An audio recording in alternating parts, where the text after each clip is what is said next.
'రభస' టైంలో ఎన్టీఆర్ గారితో ఎలా ఉండే కొలాబరేషన్ సీన్స్ గాని? బానే సీన్స్ ఉండేది యాక్చువల్లీ. హ్మ్. ఎన్టీఆర్ గారితో మీకున్న మంచి ఎక్స్‌పీరియన్స్ ఏమన్నా చెప్తారా? ఎన్టీఆర్ గారితోనా? ఎన్టీఆర్ గారితో నేను యాక్చువల్లీ ఫోటో గూడా దిగలేదు. ఆ! ఎందుకంటే ఆహ్, ఓకే. చాలా కాలమైంది. నాకు ఓన్లీ నేను చాలా అబ్జర్వ్ చేసేదాన్ని. ఓకే. సమంత గారు. ఇంకో హ్మ్. విషయం 'రభసలో' నందు గూడా ఉంటాడు. అవును. ఉంటాడు తెలుసు. యాహ్! సో, ఆహ్, నేను చాలా అబ్జర్వ్ చేసేదాన్ని. సమంత గారు పక్కన ఒక నలుగురు, ఐదుగురు ఉండేవారు. హీరోయిన్స్ ఎట్లుంటారు?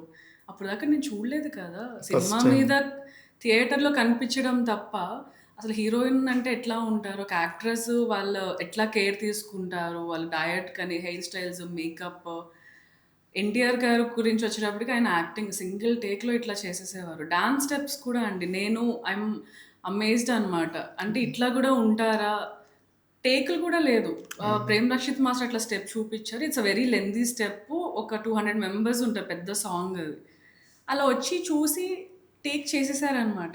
హ్మ్. సో, ఆయనకి అంత హార్డ్ వర్క్ ఉంటది. అలాంటి పొజిషన్‌కి రావడానికి మనం ఎంత నేర్చుకోవాలి? మనం ఎక్కడ స్టార్ట్ చేసాము?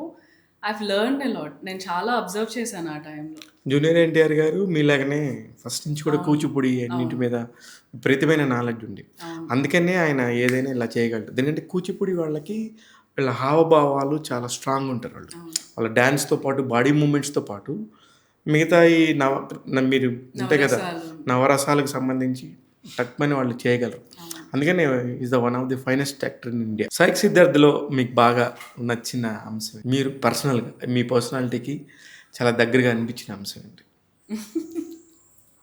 సో, 'శ్రవ్య' క్యారెక్టర్ ఇప్పుడు ఆల్రెడీ ఆల్మోస్ట్ మేము బయట మాట్లాడుతున్నాం. సో, ఒక అబ్యూసివ్ రిలేషన్‌షిప్ నుంచి బయటకొచ్చి, ఎట్లా తన లైఫ్ లీడ్ చేస్తది అన్నది తన క్యారెక్టర్ అనమాట. ఓకే. అది చాలా స్ట్రాంగ్‌గా చూపెట్టారు. సో, నేనెప్పుడూ 'కీచక' చేసిన రీజన్ గూడా అదే. హ్మ్. 'కీచక' సినిమాలో త్రూ ఔట్ నేనే హీరో.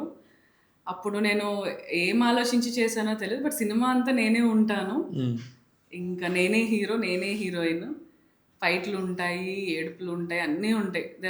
చాలా ఉంటది పెర్ఫార్మన్స్‌కి స్కోప్. ఇందులో గూడా there is so much to perform అనమాట. ఓకే. చాలా స్ట్రాంగ్ వుమెన్ క్యారెక్టర్.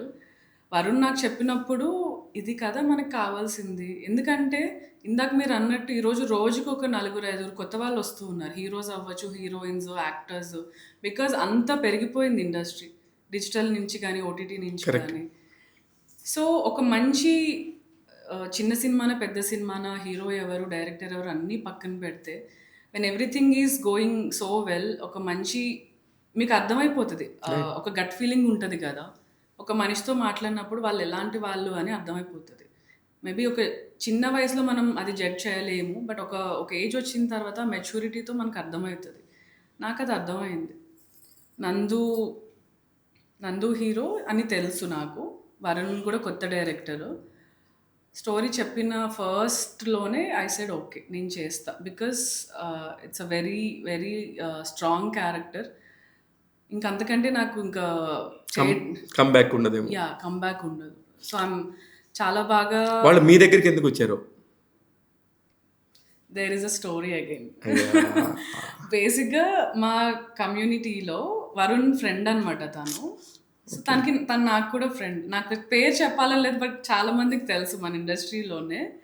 సో, తను రోజు వాకింగ్ చేస్తాం కింద.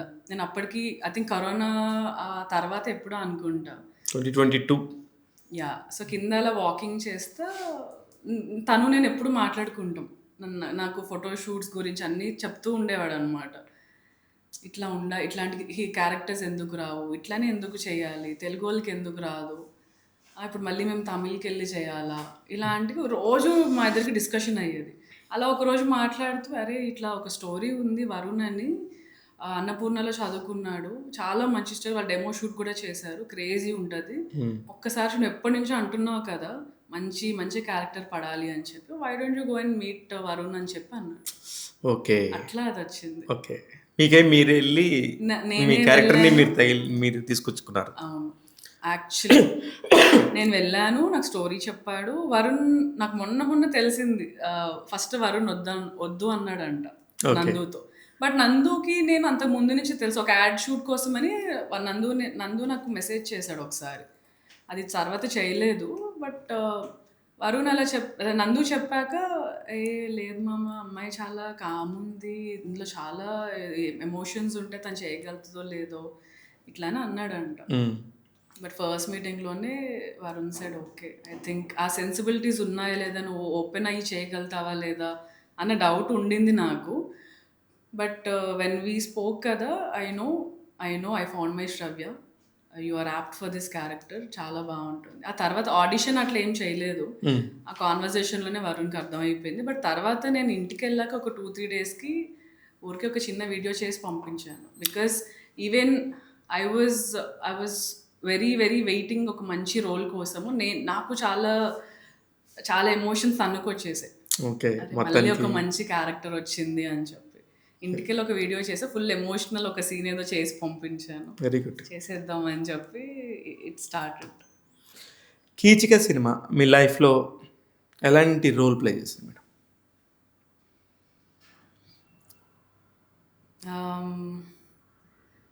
నా ఫస్ట్ మూవీ కదా, నేను చాలా తెలిసేది కాదు నాకు. అందులో ఇంకా ఏమంటారు, ఎమోషన్స్ అట్లని కాదు గానీ, చాలా డిఫరెంట్ క్యారెక్టర్ అది. హ్మ్. నాకు అర్థమయ్యేది కాదు. ఎట్లా పెర్ఫార్మ్ చేయాలి? ఒక సీన్ ఇచ్చినప్పుడు దీన్ని నేను ఎట్లా పోర్ట్రే చేస్తే జనాలకి అంత గట్టిగా వెళ్తది. నాకిప్పటికి చూసి అది ఇంకా చేయొచ్చు ఆ సీన్, ఎందుకు ఇట్లా చేశానని ఉంటది. పర్సనల్ లైఫ్‌లో ఏమి ఇంపాక్ట్ చేయలేదు. బట్ చాలామంది తర్వాత ఇప్పుడు నిన్న కూడా 2, 3 ఇంటర్వ్యూస్‌లో కూడా they were asking I have seen your film అని చెప్పి. It's a real story. నాకు మొన్న ఈ మధ్య కూడా ఇన్‌స్టాగ్రామ్‌లో ఒక పోస్ట్ వచ్చింది. It's a real story. నాగ్‌పూర్‌లోనే ఎక్కడో ఒకడు ఇట్లానే ఒక బస్తీలో కిరాతకంగా అమ్మాయిల్ని ఇట్లా రేప్ చేసి ఇట్లా అయితూ ఉంటదనమాట. కోర్ట్‌కెళ్తుంటాడు, మళ్ళీ వచ్చేస్తూ ఉంటాడు బయటికి ఇన్‌ఫ్లుయెన్స్‌తో. ఒకరోజు ఇట్లనే కోర్ట్‌కెళ్తే లేడీస్ అందరూ లోపల వాడి ప్రైవేట్ పార్ట్స్ కోసేసి లోపల కొట్టి కొట్టి చంపేస్తారు. హ్మ్. ఎంత బ్యూటిఫుల్ స్టోరీ చెప్పండి. ఆ రోల్ నాకొచ్చింది. అది కూడా నాకు భయం ఉండింది.